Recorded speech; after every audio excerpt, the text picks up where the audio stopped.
नमस्कार, मैं सुरजीत। आज इनसे मिले हम। राजपथ, सब सड़क का नाम है राजपथ, जिसे सियासी गलियारा भी बोलते हैं, जहाँ से कानून की तैयारी होती है और पूरा देश यहीं से चलता हो। सर, आपका नाम ऐसे क्या हुआ? पहले अपना introduction. Ranbir Singh, general secretary confederation x paramilitary welfare association. Sir, यहाँ कैसे आना हुआ? यदि आपको यहीं मिले हम आपसे, कैसे आना हुआ? देखिए, हम तो परमानेंट विजिटर हैं यहाँ के। अर्धसैनिक बलों के मसले जिनको देश के जो आम आदमी है वो जानते नहीं कि भाई अर्धसेना भी कोई कोरोना जैसी बीमारी होगी।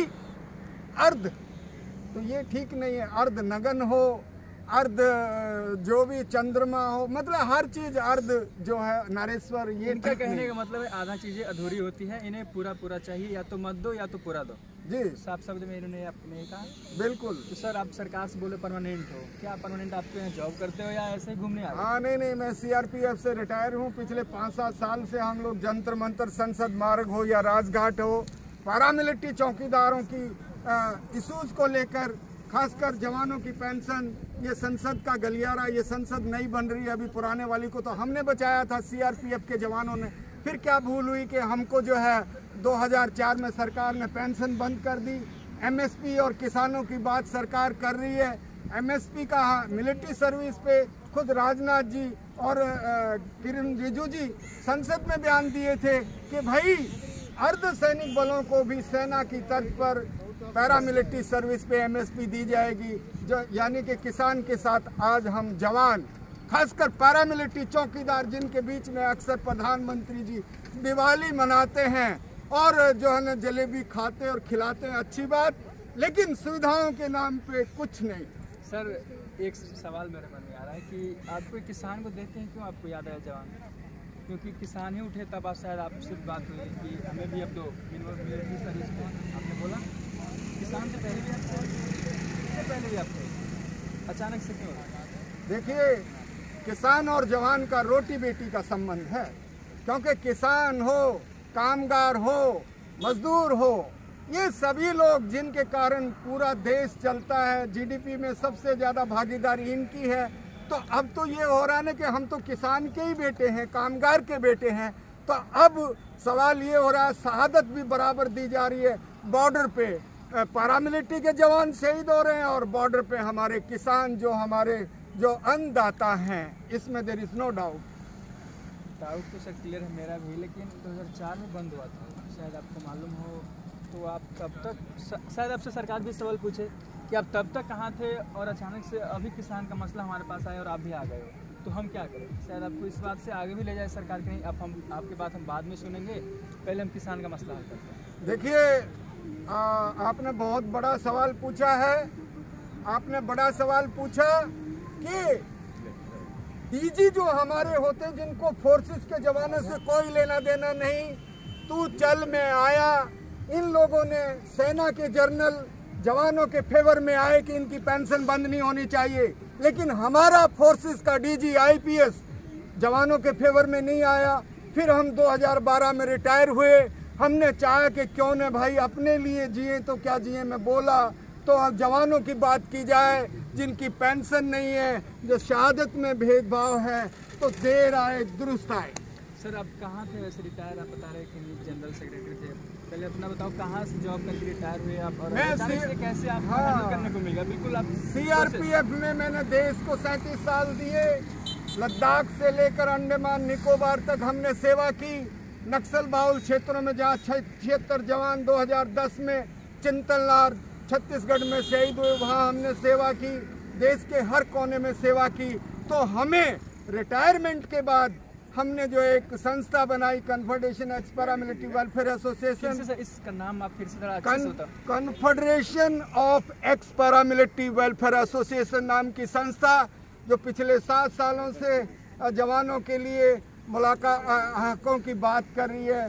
कई बार वित्त मंत्री साहिबा राजनाथ जी, रिजिजू जी, और पिछले साल 29 जुलाई को इसी संसद भवन में गृह मंत्री अमित शाह जी से भी मुलाकात हुई और हमने कहा कि साहब, ये स्टैचू इतना बड़ा सरदार का बना दिए आप, कम से कम स्कूल बनाते अर्धसैनिक बलों के लिए तो देश में एक बहार आ जाती। सर आप बात तो बोल रहे हैं कि हम अमित शाह से बात किए, राजनाथ से बात हुआ, रिजिजू सर से बात हुआ, इन्होंने सबने आप कुछ न कुछ आश्वासन दिया हो कि हम तुम्हारे लिए करेंगे, आपके लिए करेंगे, क्या कहा था सर? हाँ देखिए, जब मंत्री संतरी के प्रति दगा करे तो उन्होंने खुद बोला था, अमित शाह जी ने 29 जुलाई को कि हम आपको नॉर्थ ब्लॉक में बुलाएंगे।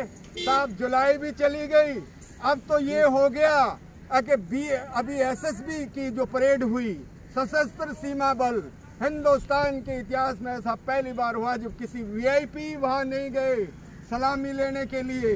तो ये दुख भरी बात है कि आप बंगाल में तो जा रहे हैं ना भाई, तो हमारे जो चौकीदार है उनकी सलामी लेने का भी टाइम नहीं है क्या साहब? दुख भरी बात है।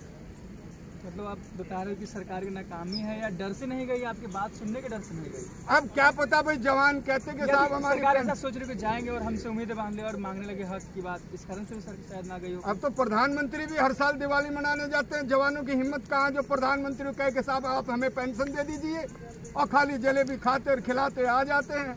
और हमारे पास एक ये और भी मुद्दा है, एसएससी जीडी वालों का जो पिछले 3 जहाँ से मैं अभी आया हूँ, प्रधानमंत्री कार्यालय से मैं आया हूँ, और हमने प्रधानमंत्री जी और गृह मंत्री कार्यालय को नोटिस दिया है कि 2018 के स्टाफ सिलेक्शन कमीशन जीडी सिपाही के पदों पर भर्ती हुई थी, सारी परीक्षाएं मेडिकल, फिजिकल, रिटर्न सब मतलब कुछ हो चुका, मतलब जॉब में जाने के लिए तैयार थे बिल्कुल, लेकिन उनको नियुक्ति पत्र जारी नहीं किया जा रहा। और इस विषय को लेकर हम 14 फरवरी को जहां पुलवामा अटैक हुआ था उस दिन युवाओं को लेकर जंतर मंतर पे शांतिपूर्ण तरीके से अनिश्चितकालीन हड़ताल पे जाएंगे। अनिश्चितकालीन मतलब कि कितने लोगों के साथ आप बैठोगे? हजारों लोग आएंगे, हजारों युवा आएंगे। अब आप कहेंगे कि इनकी आवाज क्यों? क्योंकि ये कल हमारे ही अर्धसैनिक बलों के जवान बनेंगे, हमारे ही परिवार के मेंबर बनेंगे, क्यों ना हम इनकी भी आवाज सरकार तक पहुंचाएं। सर आपने पीछे भी बात की कॉन्फेडरेशन, कुछ वेलफेयर जो आपका चला रहे संस्था, उसमें कितने लोग जुड़े हैं और कौन से क्या सबका थोड़ा सा ब्यौरा बताओ, कितने लोग जुड़े हैं हमारे साथ और हम इसके लिए काम कर रहे हैं और इतना हमारा फैला हुआ है, मतलब इतने लोग हैं हमारे साथ, बिल्कुल मतलब पावर जो होता है देश के लाखों, मैं लाखों की बात कर रहा हूँ, 20 लाख पैरामिलिट्री, 12 लाख सेवारत इसलिए जुड़े हुए हैं कि वो हम उनकी आवाज़ उठाएं, लेकिन हम उनको डिसिप्लिन में रहने का वो देते हैं कि भाई चौकीदारी आप करो और आवाज़ हम रायसीना हिल तक पहुंचाएंगे। और कश्मीर से लेके केरला तक के लोग हमसे जुड़े हुए हैं। कभी आइएगा दोबारा हमारा, अभी तो सरकार हमसे हड़बड़ाई जब 13 दिसंबर को डीसीपी दरियागंज ने हमको जो है ना क्लियर बोल दिया कि कोविड और लॉ एंड ऑर्डर के चलते आपका धरना प्रदर्शन राजघाट पे कैंसिल किया जाता है, तब हमने ये चौकीदारों का सेमिनार कॉन्स्टिट्यूशन क्लब रफी मार्ग पर 13 दिसंबर को किया, मजबूरी उन्होंने दरियागंज में मना करने के बाद इधर आ पाए। हाँ, डीसीपी दरियागंज साहब ने जो है ना राजघाट पे मना कर दिया, फिर हमारे पास ये एक ऑप्शन बचा। सर आप बता रहे कि 14 फरवरी को उधर बैठेंगे, तो आप बैठोगे तो किससे उम्मीद करोगे शायद आपसे बात करने आए? हाँ बिल्कुल, नहीं हम चाहते हैं कि सरकार हमें बुलाए, उससे पहले, हाँ उससे पहले बुला ले। हाँ, हमने मेल दिए हैं कि हम जो अपनी सरकार पहुंचाने के लिए हमने अल्टीमेटम दिया, इसमें लिखा हुआ है। अब तक कितनी बार जा चुके हो अंदर की? मैं सर गिनती नहीं है, 5 बार राजनाथ जी से उनके टेनोर, जब वो गृह मंत्री थे, उनका बड़प्पन, उन्होंने हमें बातचीत के लिए बुलाया, उनके आवास पे ही बुलाया, नॉर्थ ब्लॉक में ही बुलाया, लेकिन बात नहीं हुआ सर। और रिजू जी से हाँ मुलाकात हुई प्रतिनिधि मंडल के साथ में, आपको फोटो भी शेयर कर दूंगा अभी। और हमारी किरण रिजू जी गृह राज्य मंत्री से मुलाकात हुई 5 बार, और 4 बार जो है गृह राज्य मंत्री नित्यानंद राय जी से भी बात हो चुकी है। होम सेक्रेटरी साहब, वित्त मंत्री साहब, कितने साहब जितने बैठे उन सब से बात हो चुकी है कि भाई चौकीदारों की पेंशन की बात की जाए। लेकिन बातें हो रही है सर, आगे का कुछ हाँ कुछ नहीं बोल रहे क्या ऐसा? ये बहुत बड़े दुख की बात है कि जब मंत्री संतरी के प्रति दगा करे इसको हम, क्योंकि हम आपकी चाक चौबंद चौकसी कर रहे हैं। पूरे सत्ता के गलियारे, जितने मंत्री के बंगले, अब 15,000 किलोमीटर लंबी सीमा रेखाओं पे सेना नहीं, अर्ध सेना, पैरामिलिट्री के जवान जिन्होंने इस देश की संसद को भी बचाया था, फिर 2.5 दिन के सांसद को पेंशन और हमारे जवानों की पेंशन बंद। एक गंभीर सवाल। इनका कहना है सुप्रीम कोर्ट जाएंगे नहीं, सीधा सरकार से बात रखेंगे और बात सरकार से ही मनवाएंगे। एक सवाल आता है यहाँ पे, क्या किसान के साथ ही जमा रहेंगे? या अलग भी उनका मसला होगा। सरकार इस पर ध्यान दे। बाकी अन्य तमाम खबरों के लिए बताएंगे आप। Thank you.